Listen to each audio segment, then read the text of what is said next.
They're competing with very large corporate competitors. One way to do it was to work together. If you can get it off the ground, which is no small thing, it usually does do better than independent firms. Some of our best leaps forward as an organization have been when we've just gone and done it. Like you can overthink things forever. It's more like, hey, that's a good idea. Do we all agree that's a good idea? Okay, let's try it out.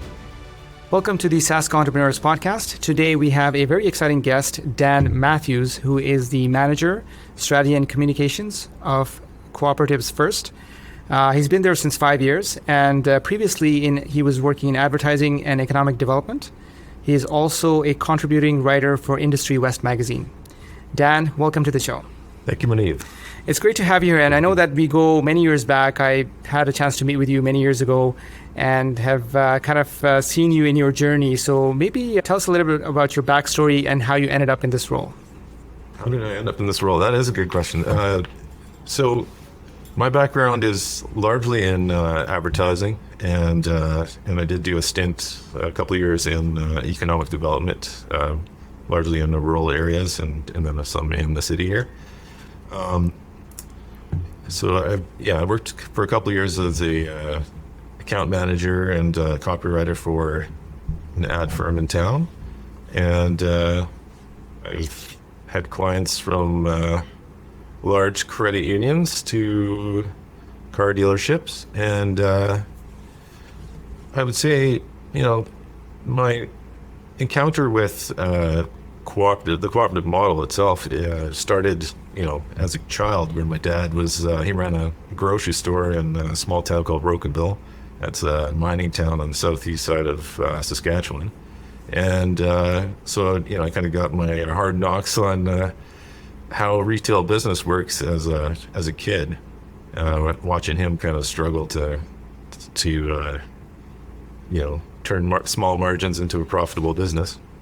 But I didn't really understand what the model meant, like he's running a co-op store, and all I knew that house is basically a brand, right? But as I got older, I actually ended up working for Sherwood Co-op in Regina as a meat cutter, and worked there for 5 years while I went to university.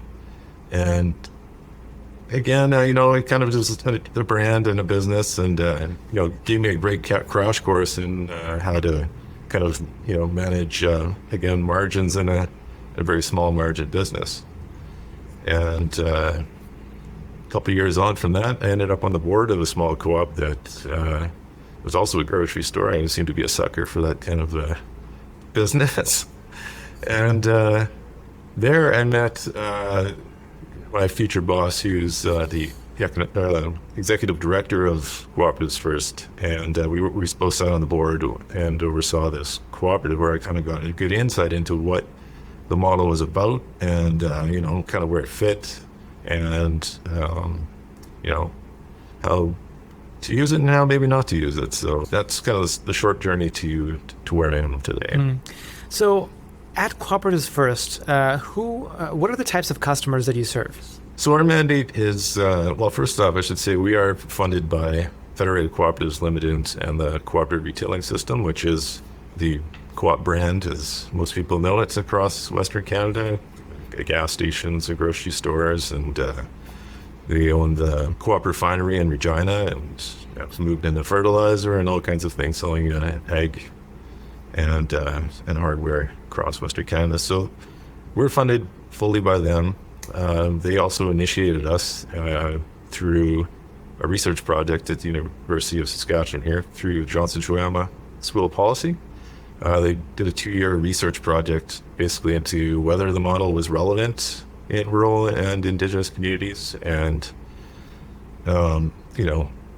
if it was, then why weren't there more co-ops being formed? And the answer that came back was basically, yeah, it's very relevant to rural Indigenous communities in particular, and that if you're going to want to see more of them, you better educate people on them, and that's kind of how we came about. Got it. So if there was a business out there that wants to consider a co-op, what would be the reasons and benefits of considering a co-op? I think there's there's a bit of kind of self-reflection that needs to happen amongst I mean, a cooperative is a group venture. So first off, there needs to be more than one person, and those folks would want to have self-aligned kind of interests, right? So to form a co-op, the type of businesses that we've seen that co-ops use the co-op model to kind of either scale or to transfer ownership or decrease costs are across the board. Like you've seen that happen historically from the farmers trying to reduce costs for farm implements or to input costs such as fuel or seed. So they'll work together as a group to purchase things and reduce costs that way. Right now, there's a retail cannabis retailers in Saskatchewan have formed a cooperative for exactly those reasons. Another example is, scaling up. So if you're trying to reach a different market, we've seen, for example, vegetable growers work together as a group to scale their processing and packaging, and then also their distribution, so they can get into bigger markets such as Sobeys, Loblaws, that kind of thing. So do you think that it would give them a competitive edge when they do go the co-op route? Absolutely, yeah.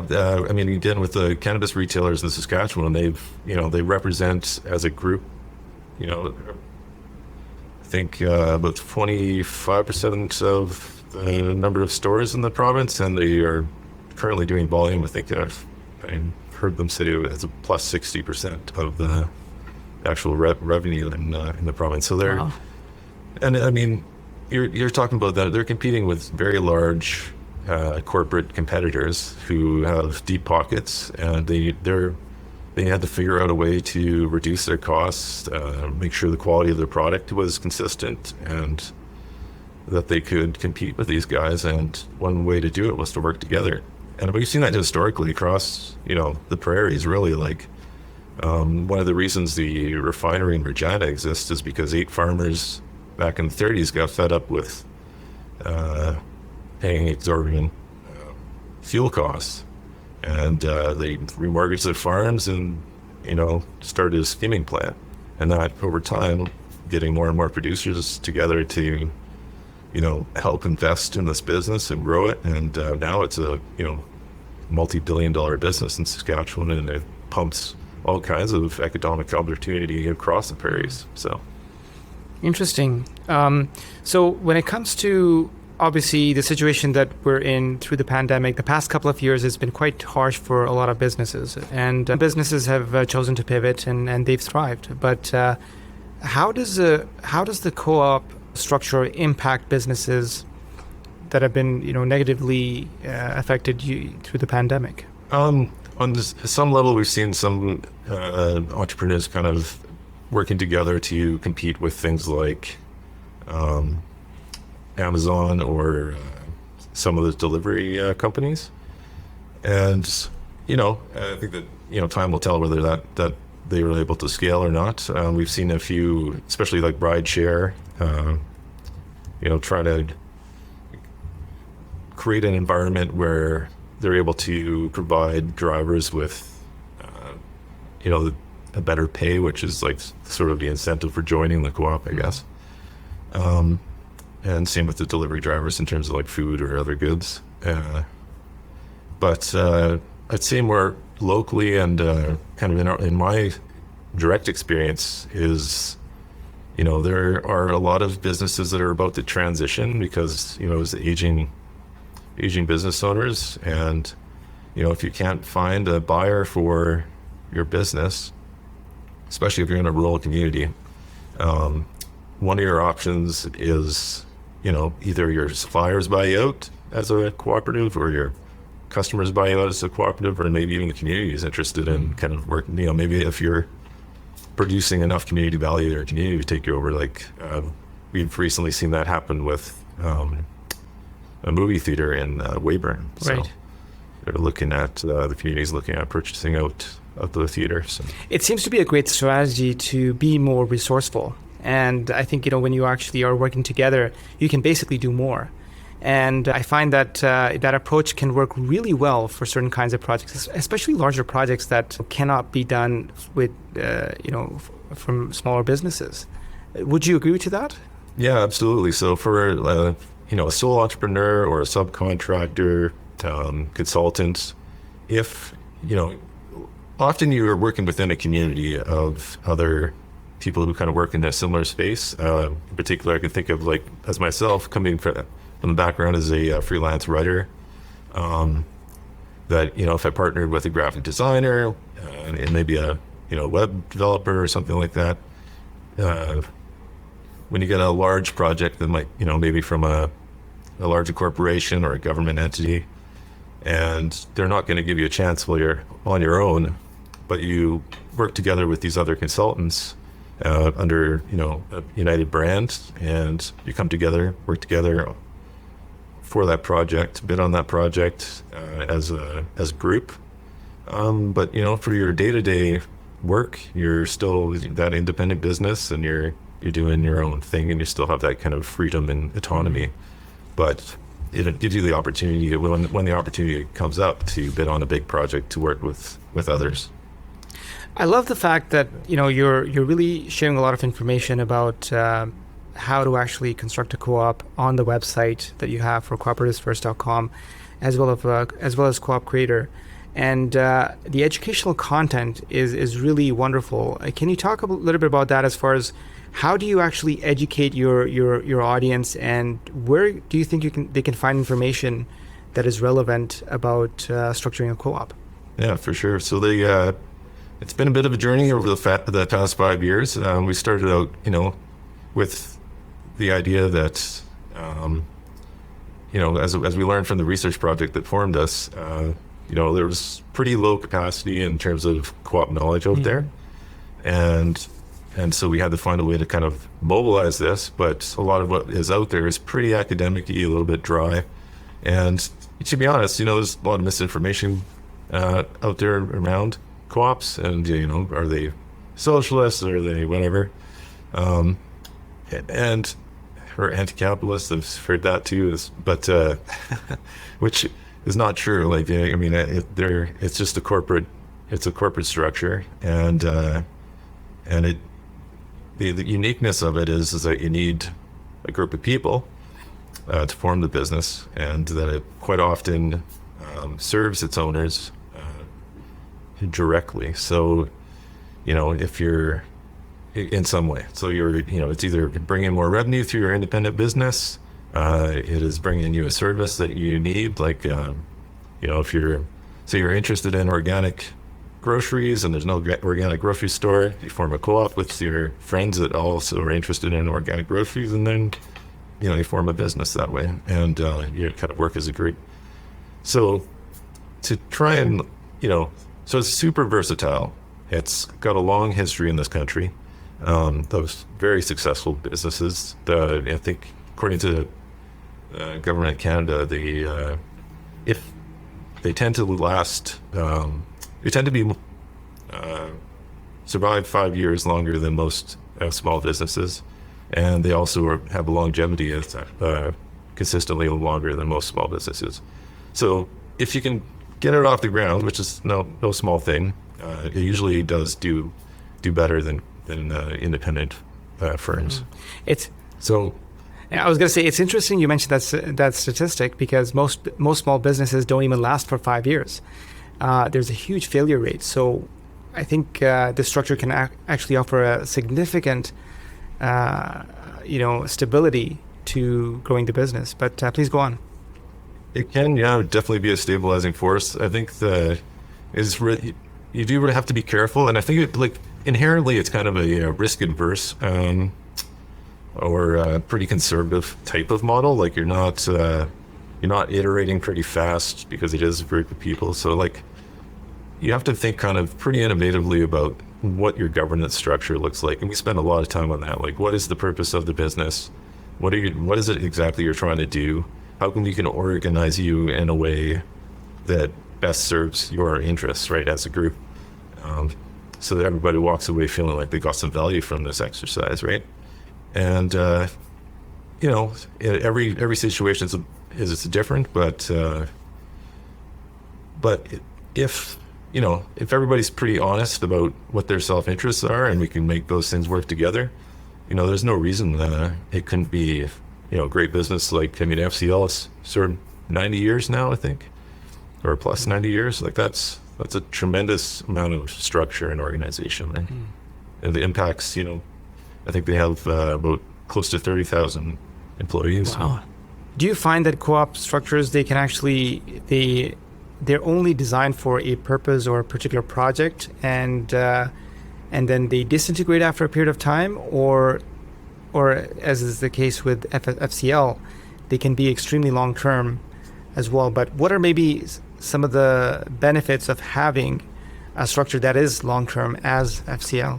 I think it as long as like any organization, as long as you kind of focus on your North Star, your purpose, and why you came together, I think that there's no reason why it couldn't last, a long time. And thinking through succession too, because I mean, some of your members are going to come, they're going to go, especially if you're talking about a producer co-op or something like that. Like, and then sometimes they serve their purpose, like the Saskatchewan Meat Pool, or turning that public and growing it into Viterra has been an absolutely huge thing for this province, right? So, there is a time sometimes when something outlives its like all businesses, they have a lifespan, I think. So from an awareness perspective, how are you currently making the market aware about your programs? Right, where we started. So like I said, we kind of started with a lot of education, because there was kind of low education on the co-op model, and even honestly on just business development in general. So we've really, it's kind of took us. We started a little too complex. Like, we're going to teach you about the sort of intricacies of legislation or bylaws and stuff like that. And so we started a little too complex. Took a step back. We're like, oh wait, what do people need to know? So we did a lot of kind of like how-to blogs and 3 things you might want to know. And over time, we collected a significant amount of those. And so we took that and we've turned that into a resource site, which is cooperative.ca. And it's got, hundreds of tools on there, and little videos and things that anyone who's interested in starting a co-op can kind of use and on their own if they have that kind of initiative. Other things we've done are a little more focused on kind of key audiences for us. And that is economic developers in particular, because those are folks who are on the ground in the communities that we work with, and they know when a business is about to transition, or if there's an entrepreneur coming into town, or if there's interest in a group of people forming like an investment co-op or something like that, where they're going to invest in their local entrepreneurs. And so we try to offer them a lot of value. So our webinars, and we've got a series of webinars focused specifically on economic developers and what they're up to. So, how do you attract investment? How do you attract investment into your town? How to do economic development on a shoestring budget and things like that. So we're really we don't want to start with co-ops. We want to start with a conversation about where they're at, what they're looking to do, how can we add value to them. And, a lot of times the model just fits in. Like, if, a lot of main streets across Canada, really, but especially across the prairies, are struggling, and, they're looking at new and interesting ways of making their communities vibrant. So, and co-ops have a role to play there. So on more of a personal note, Dan, if you were to go back 10 years, what advice would you give to your younger self? If 10 years ago I thought I'd be in this position, yes, advice. Learn from your mistakes, make lots of mistakes, and don't worry about it too much when you do make mistakes, because I think some of our best leaps forward as an organization have been when we've just gone and done it. Like, you can overthink things forever if you get stuck in that mode. So rather than analyzing things forever, It's more like, hey, that's a good idea. Do we all agree that's a good idea? Okay, let's try it out. And in this day and age, I think you get a lot of opportunity to be forgiven in that space. Like you can do a webinar series, and maybe people won't be into it and they won't show up. Well, maybe I won't push that one too hard. Let's try another angle, and they try again. So that's been our kind of experience. And the things that have done well, we've invested in heavily. Like I said, the resource site is something that early days was really clear to us that it was going to be important. It drives a lot of traffic, and then we actually get traffic from around the world. So it's not all targeted, but it's something I think it's a legacy for us. Like it'll live there, probably even beyond the organizations. Great. So you spoke about the website, and I just wanted to ask you how you actually measure what is working and what isn't working based on the efforts that you're actually putting into the content. Do you track that activity at all? Yeah, for sure. I mean, there's the obvious kind of like the Google Analytics. So we either connected to social or Google Ads, but generally, we use HubSpot as our CRM, and also a lot of the forums and landing pages are based on that. And we largely, it's the follow through. So if we get people signed up for webinars, we get newsletter signups, get inquiries either through forums or phone calls, and then we're considering those a win. But getting people to that is the real trick. So, if we're really quite focused on digital. So we have a lot of Google display ads running. We have AdWords running. We push social depending on what kind of engagement we're getting. So if there's a post that's getting decent engagement, we'll put a good amount of money behind that one and really focus on targeting the audience. And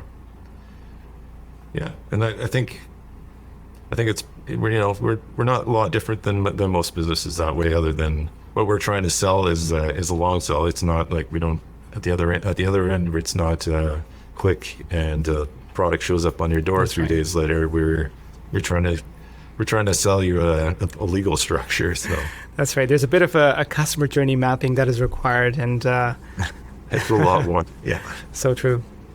We were just talking about a new campaign we're doing because we're going to launch this. Well, actually, thanks to your help, we built the learning management system on the back end of our site, and that has been a major contributor to our lead generation and just building like a real meaningful relationship with customers. So our next step on that one is an intro to co-ops. And it's built based on a micro learning process, which your team has done a fabulous job of kind of cutting out the steps and the fat, so that people's journey through there is smooth and intuitive. And so we're hoping with the good user experience plus a bit of a drip campaign behind there, that we can help nurture people through this micro-learning process. Well, I certainly appreciate that. And I think that, a lot of organizations, they've actually transitioned from traditional workshops and seminars to obviously learning management systems. So it can be quite challenging to make that transition, obviously because of engagement levels. And, it seems to be working well for your organization now that you're actually getting some activity and there's some traction there. So that's good. Good to hear. Yeah, I think it's pretty important to have options available too in this day and age, because everybody's feeling pretty zoomed out, I think, and or webinared out. And if you're just throwing another tactic into the mix for the sake of throwing another tactic into the mix, you might be wasting resources. But if you're looking at